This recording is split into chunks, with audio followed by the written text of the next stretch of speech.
Victoria's Premier Daniel Andrews has tested positive to COVID and will spend the next 7 days in isolation. Julia Bradley is live from Melbourne. Julia, do we know where he got it from?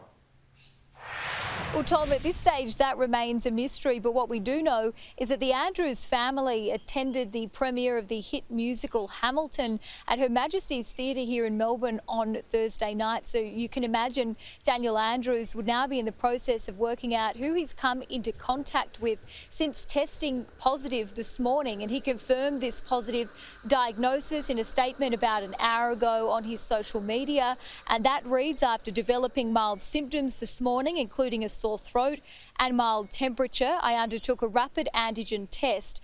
I've tested positive to COVID and will now isolate for the next 7 days. Also noting that his wife Catherine and his children are thankfully negative for the virus, but they will remain in isolation over the next 7 days as well, given that they are close contacts. Now, stepping up in his place will be the current Deputy Premier of Victoria, James Merlino. He'll be taking on the role of acting Premier until Daniel Andrews returns on the 4th of April. And this really is inconvenient timing for the Premier, given that the state memorial for cricket legend Shane Warne is set to be held this coming Wednesday, something that the Premier would have a very large role in. Thankfully, though, James Merlino has had some experience in that role as acting Premier, given that he was forced to step up while Daniel Andrews was away because of a back injury. So 7 days of isolation for the Premier, Tom, as he works out exactly who he's come into contact with during that period.